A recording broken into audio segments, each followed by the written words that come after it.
Jokowi adalah presiden terburuk yang pernah dikirim neraka ke bumi. Dan Jokowi itu adalah hukuman bagi bangsa Indonesia. Karena bangsa Indonesia suka menganiaya dirinya sendiri.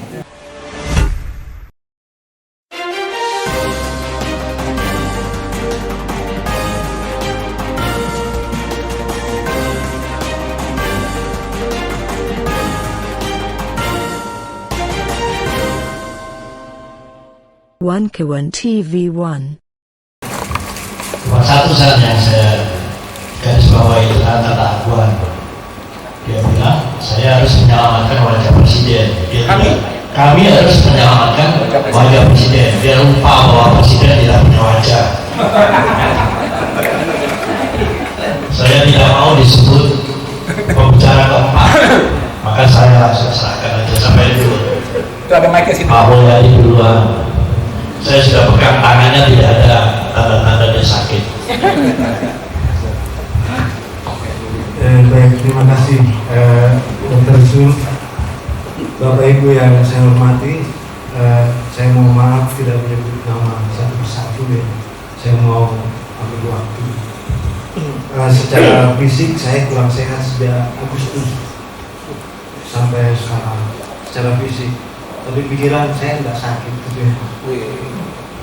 Karena itu saya datang ke sini membawa pikiran, bukan membawa badan. Ya, kalau melihat badan saya kelihatannya kurang cocok, ya. Nggak enak, karena tidak bisa beradaptasi. Kalau pikiran, saya pikir Bapak Ibu bisa nyambung dengan saya. Sebelum saya bahas sedikit bukunya Bang Nursi yang tebal ya, itu 416 halaman. Dari 416 halaman saya tidak membaca keseluruhan karena fisik saya. Tapi saya sudah baca intinya karena saya mengajar mata kuliah ekonomi politik. Saya memulai pembicaraan saya dengan satu pertanyaan begini. Apa benar Soekarno dan kawan-kawan itu adalah pihak yang keempat yang mau memerdekakan Indonesia? Ya, ini pertanyaan gila.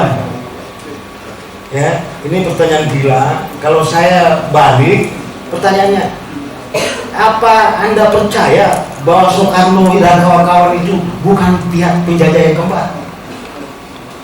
Setelah VOC, Belanda, Jepang, kemudian Soekarno. Pertanyaan ini saya ajukan, tapi saya tidak berani menjawab. Karena kalau saya menjawab, saya akan dikebukin. Itu ya, yang pertama. Tapi saya beruntung tidak lahir di eranya Bung Karno. Karena kalau saya lahir di eranya Bung Karno, meskipun saya tidak diangkat jadi putra mahkota kerajaan, saya tidak setuju kalau Soekarno jadi presiden. Dia harus kepala pemerintahan saja. Dan kalau tidak ada raja-raja sultan yang berada di kepala negara, saya mengajukan diri. Saya yang kepala negara, Anda kepala pemerintahan. Tapi satu hal yang mengherankan, kenapa raja sultan mau menjadi wakil? Itu ketidakpuasan saya. Jadi saya mulai dulu ya. Seandainya saya lahir, tapi kan saya tidak lahir ya. Jadi saya tidak kenal. Jadi yang pendukungnya Soekarno tidak usah khawatir. Nggak usah mikir saya. Itu seandainya saya lahir di eranya Bung Karno.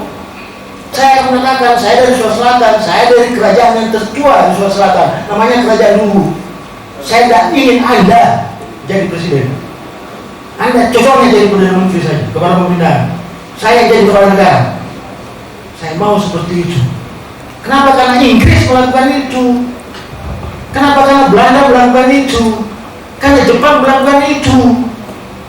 Dan para bandit yang tidak mau diatur di Eropa pada saat itu, dia pergi ke Amerika Utara memiliki koloni. Dia bikin 13 koloni yang sekarang kita kenal 50 negara bagian. Itu orang-orang yang tidak ingin melihat negaranya itu rusak. Dia pergi ke sana bikin koloni. Itulah dialogi politik lahirnya. Lahirnya Amerika, dan kita tidak sama dengan itu. Tidak sama nggak sama dengan Amerika itu. Kita ada negara dijajah oleh VOC, kemudian pindah tangan ke Belanda, kemudian pindah tangan ke Jepang. Seharusnya tahun 51 itu perjanjian Francisco tahun 1951, karena isinya adalah Jepang diwajibkan untuk mengembalikan seluruh negara jajahannya kepada yang punya. Maka seharusnya Indonesia itu kembali ke para raja sultan, tidak kembali ke Indonesia. Oke? Jangan berontak dulu, Pak. Pasti Bapak pusing dengan pikiran saya. Iya kan? Nah, yang jadi menarik, pertanyaan saya kedua, kenapa para penjajah suka sekali tinggal di Jawa? Semua penjajah, VOC senangnya di Jawa, Belanda senangnya di Jawa, Jepang senangnya di Jawa. Kenapa nggak berani tinggal di Sulawesi, di Aceh, di mana? Silakan periksa tentara Kening. Di situ ada prajurit Sweet, perwira Sweet. Ada di skripsi saya, silakan buka. Nggak ada raja-raja itu bangsawan yang mau jadi prajurit Belanda itu. Kalau di luar itu, dan menarik, dia mau jadi prajurit Belanda. Ini semua diketahui oleh negara lain. Saling cerita, ke Eropa cerita. Itu ada negara itu mudah sekali kita taklukkan itu. Kenapa? Karena para bangsawannya sudah hilang, digantikan oleh para bangsa. Bangsawan itu orang yang mengabdi sama bangsanya, Pak. Orang yang mengkhianati bangsanya namanya bangsa. Jadi itu hanya ada dua kosakata saya itu. Jadi kalau Bapak mau jadi bangsawan, saya hormati, saya hargai. Kalau Bapak jadi aristokrat, atau kalau malu dibilang bangsawan, ya negara. Saya tadi mengatakan ini krisis negarawan, krisis bangsawan, jadi bangsa semua. Intelektual kita kenapa sekarang nggak bisa? Saya di UI, grup besar yang sekarang berdiri seolah-olah mau ada formasi itu, Pak. Itu musuh-musuh saya dulu, Pak. Di awal-awal itu saya angkat bendera melawan Jokowi itu 2016. Setelah kami ke istana itu beritahu Jokowi jangan lakukan ini, 1, 2, sampai 10. Saya minta itu. Sampai saya bertemu dengan harga diri saya. Pak Jokowi, kalau Bapak tidak percaya saya, Bapak punya aparat keamanan, silahkan telusuri siapa saya. Saya belum pernah mengatakan sesuatu ini. Kenapa? Karena saya sudah mencurigai watak Jokowi itu.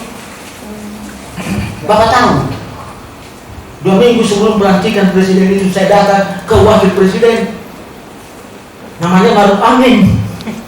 Apakah saya datang ke sana minta jabatan? Enggak. Saya 3 orang dari UI itu datang ke sana, hanya beritahu, Pak Yai, hati-hati, itu Jokowi manusia aneh. Beritahu begitu, itu bukan menghasut. Saya tidak datang ke sana memprovokasi itu. Saya mau beritahu Bapak Ibu bahwa ada orang yang dia luka jadi presiden, sebenarnya itu berbahaya bagi Indonesia. Tapi siapa lagi yang saya mau jelaskan? Siapa yang mau terima pendapat saya? Ketika semua teman-teman saya mengatakan Jokowi itu bagus, orang dari desa, kita tidak pernah tahu bahwa Jokowi itu sudah lama dipersiapkan. Informasi itu yang tidak sampai ke tangan Bapak Ibu, sehingga mudah sekali ditipu oleh media, mudah sekali ditipu oleh para bandit-bandit politik yang dari kampus-kampus itu, akademisi, dosen, intelektual, mudah sekali kan tidak dikasih duit, suruh ngomong dia. Bapak Ibu semua, apa jadinya sekarang? Menyesalkan kita? Pelihara Jokowi. Dan supaya celakanya itu bukan belain Jokowi, ada lagi yang ada cicit. Karena itu saya bilang, saya tulis di situ, Pak, Jokowi adalah presiden terburuk yang pernah dikirim neraka ke bumi. Saya bilang begitu. Dan Jokowi itu adalah hukuman bagi bangsa Indonesia, karena bangsa Indonesia suka menganiaya dirinya sendiri dan suka menipu dirinya sendiri. Jadi Jokowi itu tidak ada, dia bebas, dia hanya menjalankan tugas takdirnya dia. Dia diutus oleh neraka. Dan dia diutus untuk kasih menderita Bapak. Itu saja itu. Dan saya menghindar dari situ, saya sudah selamat. Saya sudah ajak semua orang, tapi orang lain tidak mendengarkan saya. Surga berarti Pak? Oke, saya masuk ke ya. Saya masuk ke bukunya Mbak Nursi. Itu buku ini adalah karya jenius. Sangat susah dipahami Pak. Kalau Bapak membacanya hanya menggunakan pikiran 50%, Bapak tidak bisa nangkap. Percaya saja. Karena itu jahitan. Buku ini hanya membuktikan bahwa di dunia ini memang sebelum Dajjal asli turun akan dikirim dulu para Dajjal junior. Itu dia memberitahu bahwa akan ada nanti dunia ini bukan menjadi baik, dia akan menjadi buruk ketika datang seorang Dajjal senior. Sebelum datang Dajjal senior diutuslah para Dajjal junior. Ya termasuk Jokowi tadi. Jadi Jokowi itu junior yang dikirim. Versi amatir ini. Itu cuma Bang Nursi tidak mau menulisnya secara vulgar. Saya pahami kalau Bang Nursi tidak mau. Disitulah kekentalannya dia sebagai seorang intelektual yang mencoba menjaga, tidak melampiaskan emosinya dalam seperti saya. Dan kalau saya tulis itu betul saya tulis di situ. Tapi karena saya bukan Bang Nursi ya, saya tidak seperti itu. Saya tulis itu. Ya, itu. Buku ini hanya ingin membuktikan bahwa semua teori yang ada di dunia ini tentang ekonomi politik sesungguhnya itu adalah teori imperialisme, teori kolonialisme. Tidak ada itu. Mulai dari teori pembagian dua dunia, Barat menipu Timur. Barat mengatakan, hei Timur, kau fokus sama pertanian, saya fokus sama teknologi. Akhirnya apa? Dua-duanya dia kerja. Maka tertinggallah Timur. Ketika Timur tertinggal menghadapi masalah pengangguran, kemiskinan, kesehatan, datanglah ke Barat mengeluh. Kenapa bisa kau maju? Kami mundur. Apa kata Barat? Ya itu salahmu. Tidak lagi disalahkan. Padahal teori pembagian tadi mengatakan begitu. Oke? Kita disuruh fokus. Maka Barat menawarkan, oke kalau begitu membangun. Lah Timur mengatakan, Timur ini negara berkembang ya, negara dunia. Ya dunia. Ya, bahasanya itu kan negara dunia maju berarti juga terbelakang. Kan gitu. Ya kalau Anda mau maju ya membangun. Kata Timur bagaimana caranya saya membangun? Saya tidak punya biaya modal. Ya katanya kalau modal nanti dari saya. Gampang itu kalau modal. Maka dia siapkan apa? Modal dalam bentuk utang dan investasi. Karena itu dalam melihat utang dan investasi jangan Bapak pernah gembira. Jangan menggunakan ilmu ekonomi ANSI. Utang dan investasi itu adalah instrumen penjajahan Pak. Itu instrumennya teori pembangunan. Tolong beritahu Presiden Indonesia itu. Jangan suruh utang-utang terus itu. Orang Islam paham betul itu. Kalau ada orang yang banyak utangnya, malam tidak bisa tidur nyenyak, siang dia selalu sembunyi mukanya. Dan keluarga yang dibangun dari utang pasti bubar dia. Kenapa? Karena tukang kredit datang semua. Dan macam-macam. Itu aja analoginya sederhana itu. Kenapa Jokowi suka berutang itu? Karena memang mau menjerumuskan negara kita itu. Saya katakan tadi, saya konsisten mengatakan bahwa Jokowi itu adalah presiden yang terburuk yang pernah dikirim neraka ke bumi. Saya ulangi lagi. Saya tidak mau lagi memberikan itu. Capek saya sejak hari WA dipenuhi dengan kutukan kemarahan terhadap Jokowi. Saya mau tutup itu dengan menyadarkan, hei, Jokowi itu adalah manusia terburuk yang dikirim neraka ke bumi. Tujuannya untuk menghukum Anda. Untuk kamu semua karena kamu tidak sadar. Coba bayangin. Ini orang Indonesia ini kayak lagu dangdut. Suka sekali lagu dangdut. Dirampas cintanya, pacarnya, dia berkosa, malah dia nyanyi. Hei, jangan kau lari pacarku. Goyang dia lah. Tidak mau bunuh diri. Tidak mau kejar si pemerkosa itu. Itu Itu orang Indonesia itu. Jadi dia senang sekali itu membicarakan nasi buruknya. Dia senang itu. Coba Pak, dia gembira itu jadi wapres itu si Gibran itu. Coba bayangin itu. Padahal kalau dia marah, dia kumpul marah itu, sehari itu bisa lengser Pak.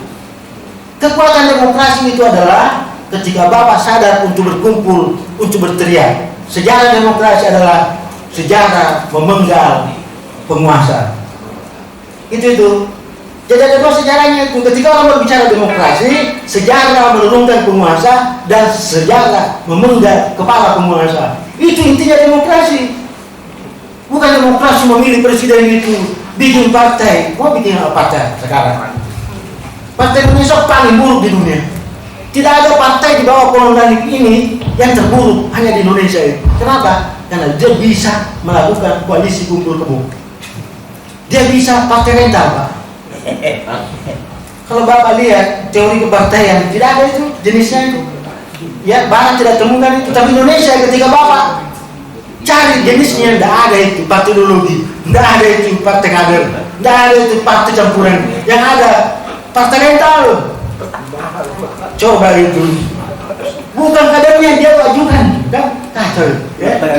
Nah, Bupati di NTT, warga negara Amerika Serikat, bisa diajukan Pak, koalisi partai lagi itu koalisi bohong betul itu. Bisa-bisanya warga negara Amerika disepakati Pak jadi calon. Coba bisa bayangkan itu, ya warga negara Amerika itu jadi bupati, terpilih lagi. Caranya ketika terpilih berdebat lagi orang hukum. Ini orang hukum juga selalu bikin bingung kita ini. Sudah melanggar syaratnya masih mau lagi dibawa MK, lagi dibawa lagi MK itu. Ngapain? Sudah melanggar syaratnya cukup Bawaslu mengatakan, ya sudah. Itulah orang Indonesia itu. Selalu bilang negara hukum. Bukan negara hukum, hati-hati Pak. Negara hukum itu adalah negara bandit. Ya, hati-hati Pak. Kenapa? Hukum itu adalah produk politik. Tidak pernah itu hukum adalah produk hukum. Hukum itu adalah produk politik. Dan praktek hukum dipengaruhi oleh praktek politik. Jadi jangan perbaiki hukumnya, perbaiki politiknya itu. Kalau politiknya diperbaiki, semuanya bisa baik. Dan bukunya Mbak Nursi menjelaskan itu betapa buruknya politik dunia. Betapa buruknya politik dunia. Teori pembagian dua dunia untuk menjajah. Teori pembangunan untuk menjajah. Teori modernisasi ngikut industrialisasi. Habis buruh kita Pak. Habis buruh kita. Karena masuk semua industri. Jadi buruh. Habis kan? Petani nelayan kita habis. Saya cek di Batam Pak, jadi buruh semua. Saya tanya, dari mana kamu? Dari Toraja. Dari mana kamu? Dari Sulawesi. Kerja apa di sana? Petani, nelayan. Tiba-tiba jadi buruh di sana. Bayangin Pak, industri mencuri itu pekerja-pekerja desa itu. Tidak sadar itu. Belum lagi konflik industrial. Itu yang dibawa. Masuk lagi teori demokrasi. Demokrasi itu Pak, saya mengatakan liberalisme itu ada 3. Kalau liberalisme itu masuk dalam dunia politik namanya demokratisme. Kalau liberalisme itu masuk dalam dunia ekonomi namanya kapitalisme. Kalau liberalisme itu masuk dalam dunia sosial namanya individualisme. Bapak bisa bayangkan individualisme, kapitalisme dengan demokratisme bersaudara kembar. Mampus kita Pak kalau itu berkuasa kan. Jadi jangan selalu sedikit-sedikit demokrasi. Rakyat itu paling mudah ditipu dengan demokrasi Pak. Gitu. Dan jangan pernah mengatakan bahwa rakyat yang paling menyukai demokrasi. Yang paling menyukai demokrasi itu adalah penguasa. Oke? Jadi hati-hati dengan demokrasi Pak. Itu yang terakhir ya, yang saya sampaikan. Jadi teori tadi, teori demokrasi melahirkan teori ketergantungan, teori keterbelakangan, maka lahirlah teori neokolonialisme dan neoliberalisme. Apa yang kita rasakan ini, seperti pembahasan bukunya Mbak Nursi, masih kelanjutan dari itu, masih kelanjutan dari penjajahan itu. Ya, jadi Barat tidak pernah istirahat berpikir bagaimana menguasai Indonesia. Nah sekarang cuma muncul pemain barunya, yang namanya Cina kan. Cina itu saya kira tidak ada Pak ya. Kalau ada orang Islam mengatakan Tuntutlah ilmu meskipun negeri Cina, enggak. Saya tidak percaya itu. Boleh menuntut ilmu di sana, tapi ilmu suap. Jadi kalau Anda mau belajar ilmu suap, datang ke Cina. Ilmu racun ke Cina. Ilmu suap datang ke Cina. Hebat sekali itu. Orang Indonesia tidak bisa luput kalau sudah Cina menghadapi Bapak. Suap. Kenapa? Dikasih uang tidak mau, nolak. Dikasih barang, dikasih barang dia nolak. Dikasih jasa. Jasa nih, saya pernah ketemu seorang Taipan oligarki sekarang udah besar. Itu dulu masuk di seorang panglima itu apa? Untuk mengobati ibunya, menawarkan jasa. Kebetulan ibunya panglima ini sakit, maka lewat ajudannya minta tolong kenalkan saya. Saya punya orang yang bisa mengobati ibunya panglima itu. Saya kenal betul itu, ya. Dan sekarang jadi Taipan besar. Itu deh. Jadi kalau tidak mau disuapkan uang, dikasih barang. Anda nolak barang, dikasih jasa. Anda nolak jasa, dikasih jabatan. Tidak mau jasa, tidak mau jabatan, dikasih pangkat. Terakhir dikasih seks. Jadi Bapak tidak bisa lolos itu. Belajar lagi Cina itu, ya, tentang itu. Tapi kalau belajar tentang pemerintahan, tidak ada sejarahnya. Tentang kemajuan, tidak ada sejarahnya. Bapak tidak percaya, gali itu. Itu daerah-daerah maju di era Sungai Tigris dengan Mesopotamia itu lebih duluan jauh, lebih duluan maju dan basisnya Islam di sana. Kenapa Anda belajar di Cina? Kira-kira gitu ya. Bahwa Cina sekarang menguasai teknologi, hati-hati. Saya bukan rahasianya sekarang. Cina itu memberikan izin ke seluruh perusahaan masuk di negaranya asal blueprintnya diberikan sama dia.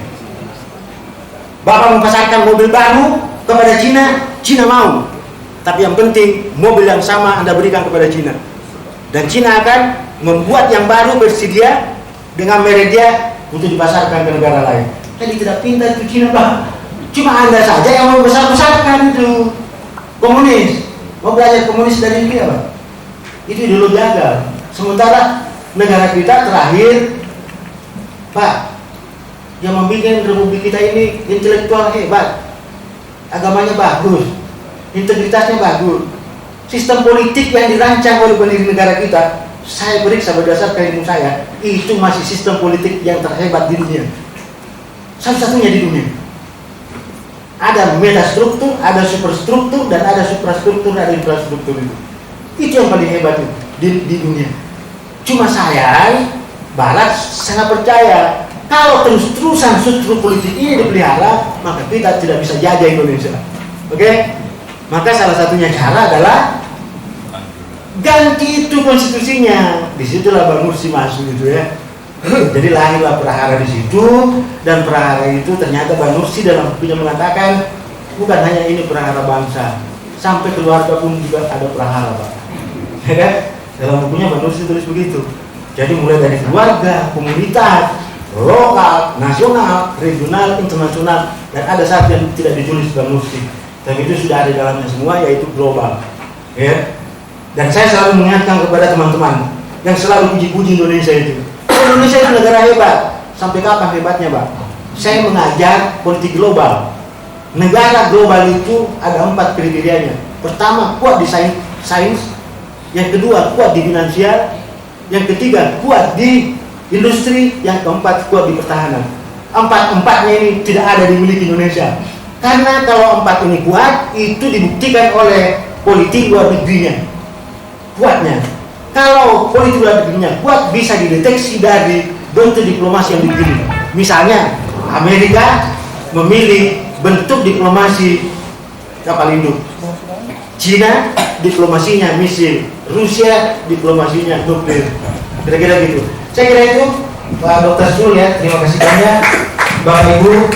Habis ini saya pamit ya, Pak. Langsung sembuh. Saya tadi saya bilang begini, kalau pikiran tidak sakit, kalau fisik sekarang saya sudah lemah, saya butuh istirahat, dan sekaligus saya ingin mau pamit. Terima kasih. Habis ini, terima kasih banyak. Saya ingatkan kembali, kalau membaca bukunya Bang Nursi, tolong yang serius. Kalau tidak serius, tidak bisa nangkal. Ya, karena halaman pertama kadang ketemunya di halaman berikutnya. Kayak membaca Al-Quran, Pak. Gitu. Terima kasih banyak. Sekian. Assalamualaikum warahmatullahi wabarakatuh. itu gimana.